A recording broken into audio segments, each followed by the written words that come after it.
रमज़ान मुबारक के मुक़द्दस महीने में जहां महिलाओं के सामने चैलेंज डबल होता है, एक तरफ उन्हें रोज़े में रहते हुए घरेलू काम को भी निपटाना पड़ता है। आप खुद ही सुने क्या बोलती हैं इस बारे में राम मनोहर लोहिया अस्पताल की सीनियर फिजिशियन डॉक्टर शहनाज।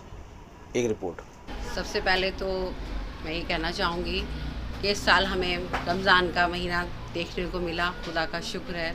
ये रहमतों और बरकतों वाला महीना है और इसमें कुरान पाक की तिलावत, रोज़े और नमाज की बरकत से जहाँ हमारी जो कहना चाहिए रूहानी सेहत की जो ये सब चीज़ें ज़ामिन हैं, वहीं हमारी जिस्मानी सेहत भी इन सब चीज़ों से बरकरार रहती है। इसके साथ साथ ही हमारे जो रमज़ान में शेड्यूल चेंज हो जाता है, खाने पीने का हमारा टाइम टेबल चेंज हो जाता है, तो ऐसे में ख़वातीन की ज़िम्मेदारी ज़्यादा बढ़ जाती है। वो सुबह सहरी के टाइम यानी 3:30 बजे उठकर इबादत करती हैं। उसके बाद फिर बच्चों के स्कूल जाने का टाइम हो जाता है, तो बच्चों को भी स्कूल भेजना होता है। उसके बाद फिर उनके जो रूटीन में दिन के जो सारे काम काज होते हैं वो शुरू हो जाते हैं और इस तरह से इफ़्तार का तैयारी करते करते इफ़्तार का वक्त आ जाता है। इफ़्तार के बाद फिर इशा की नमाज़ और खाना हो जाता है।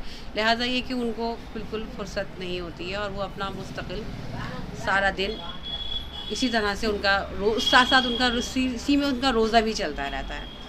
और अगर वो लेडी जो है वर्किंग है तो समझ लीजिए कि आपके उसके ऊपर उसको अपना रमज़ान का भी शेड्यूल उसमें ऐड करना है, तो ये तो एक सिर्फ चैलेंज वाली बात हो जाती है कि उन सभी चीज़ों को संभालना और उन सभी ज़िम्मेदारियों को बखूबी अंजाम देना एक बहुत बड़ी बात होती है। लेकिन अल्लाह का फजल करम है कि इस रमज़ान की बरकत से, रोज़ों की बरकत से इतनी हिम्मत और ताकत आ जाती है कि सभी अपनी ज़िम्मेदारियों को बखुसने खूबी बहुत अच्छी तरीके से निभाती हैं और अंजाम देती हैं। अब सवाल ये है कि वो अपने खाने पीने का और अपनी सेहत का ख़ुद कैसे ख्याल रखें, तो उसके लिए यही है कि उनको अपने खाने पीने का अच्छे से ध्यान रखना चाहिए और सबसे पहले मैं समझती हूँ एक टाइम टेबल बना लेना चाहिए और उनको अपना हर काम जो है अपने टाइम टेबल के अकॉर्डिंग ही करना चाहिए, नंबर 1।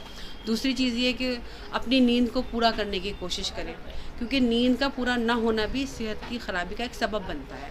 तीसरे ये कि ज़हनी तनाव से बचें, ज़हनी तनाव ना होने दें। और चौथी चीज़ ये कि खाने में को जो है ना, खाना बिल्कुल नॉर्मल लें और ज़्यादा तला भुना खाना ना खाएं। आप ख़ास तौर से अफ्तार के टाइम पे, क्योंकि अफ्तार के टाइम पे पेट खाली होता है, हमारा जो डाइजेस्टिव सिस्टम है वो बिल्कुल रेस्ट में होता है सारा दिन। अब ऐसे में अगर हम बहुत जल्दी और बहुत ज़्यादा खाएंगे तो फिर वहाँ डिस्टर्बेंस होने लगता है और पेट के ख़राब होने का डर रहता है। तो खाना जो है वो सादा खाएं, हल्का लें और ज़्यादातर फ्रूट्स और सब्जियों का इस्तेमाल ज़्यादा करें, मशरूबात का इस्तेमाल करें और ऐसे फ्रूट्स वगैरह खाएं जो कि जिनमें पानी ज़्यादा हो और डिहाइड्रेशन नहीं होना चाहिए। तो खाने के सिलसिले में हमारे यहाँ जो खजूर है उसको बहुत ज़्यादा सब नंबर 1 पे रखा गया है, इसलिए कि उसको बहुत ज़्यादा उससे तवानाई मिलती है और वो एक हल्की ग़िज़ा है। तो खजूर को अपने इफ्तार में रखें और इसके साथ साथ ठंडे मशरूबात का इस्तेमाल। तरबूज़ है वो बहुत ज़्यादा अच्छा फल है जिसमें हमें बहुत ज़्यादा वाफर मकदार में हमें तवानाई भी मिलती है, पानी मिलता है और प्यास नहीं लगती है उससे। तो इन चीज़ों का ज़्यादा से ज़्यादा इस्तेमाल करें। अच्छा मैम, तो वो उनको किस तरह से बिल्कुल एनर्जी ड्रिंक अवॉइड करें। सिर्फ लेमन वाटर वगैरह है, जैसे रूह अफ़ज़ा है या फ्रूट्स का कोई शेक वगैरह है, वो ज़्यादा लें, लेकिन ये कोल्ड ड्रिंक वगैरह ना पिएं, क्योंकि इसका डायरेक्ट इफ़ेक्ट जो है वो मैदे पर पड़ता है इसमें, क्योंकि मैदा बिल्कुल खाली होता है और हम इस तरह की चीज़ों को जब यूज़ करते हैं तो उसका असर हमारे मैदे पे और लीवर पे पड़ता है सीधा। इसको बिल्कुल अवॉइड करना चाहिए और ख़ास तौर से रोज़े के फ़ौरन बाद तो बिल्कुल नहीं लेना चाहिए। मैम क्योंकि देखिए लेडीज़ जो है वो सारा दिन पूरा वर्किंग होता है, उनका रोज़ा पूरा वर्किंग होता है, तो उनको एक्स्ट्रा क्या लेना चाहिए, किस तरह से अपने आप को जो है बचा के रखें कि वो जिस्मानी और रूहानी दोनों तरफ से जो है महफूज रह सकें। वो अपने डाइट पर पूरा ध्यान दें और जैसे कि ये आपका शरबत बादाम वगैरह है, इसको ज़्यादा लें। सब फलों की जो चाट होती है, फ्रूट चाट वगैरह बना के वो ज़्यादा लें। दूध का इस्तेमाल करें, पनीर का इस्तेमाल करें, चिकन वगैरह लें, इस तरह की चीज़ों को ज़्यादा लें और जो बहुत ज़्यादा तले भुने खाने होते हैं उन्हें अवॉइड करें। और मैं एक बात और भी बताऊंगी यहाँ पे कि कुछ लेडीज़ जो प्रेग्नेंट होती हैं, प्रेग्नेंट लेडीज़, उनको अपने रोज़ा रखने के वक्त अगर उन्हें कुछ दिक्कतें आ रही हैं तो वो अपने डॉक्टर से सलाह मशवरा लेकर ही रोज़ा रखें। जैसे कि रोज़ा रखने के वक्त में बहुत ज़्यादा कमज़ोरी का होना और प्यास का बहुत ज़्यादा लगना, थकान या कमज़ोरी का बहुत ज़्यादा होना, या जिन लेडीज़ का ब्लड प्रेशर कम या ज़्यादा रहता है वो लेडीज़ भी अपने डॉक्टर से पहले सलाह मशवरा करें, उसके बाद रोज़ा रखें।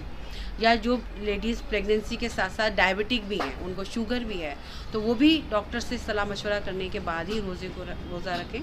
इसके साथ साथ अगर बच्चे की मूवमेंट कम हो रही है या पेशाब कम आ रहा है या पेशाब जर्द रंग का आ रहा है या प्यास ज़्यादा लग रही है, तो ऐसे में भी जो प्रेग्नेंट लेडीज़ हैं वो डॉक्टर से कंसल्ट करें, उसके बाद ही फिर रोज़ा रखें।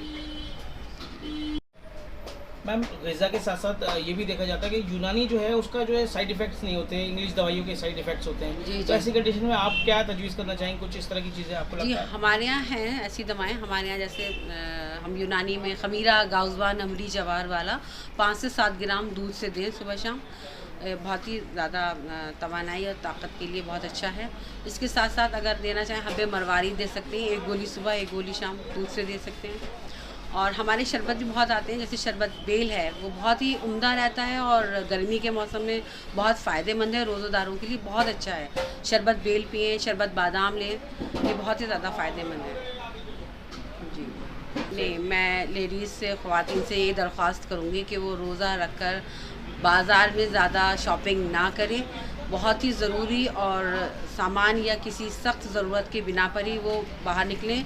रोज़ा रखकर इतनी सख्त गर्मी में बाहर निकलने का मकसद है कि आप अपनी किसी तकलीफ़, किसी बीमारी को दावत देना है। लिहाजा रोज़े में वैसे ही औरतों के लिए काम और मशगूलात बहुत ज़्यादा होते हैं, मशगले उनके बहुत होते हैं, तो वो उन्हीं से उनको अच्छे से अंजाम दें। उसके लिए बेहतर है कि वो सिर्फ़ ज़रूरी कामों पर ही तवज्जो दें और रमज़ान के महीने में सिर्फ़ इबादत और अपने घर के ज़रूरी कामों पर ही ध्यान दें। बाज़ार से ज़रा बचें। जी।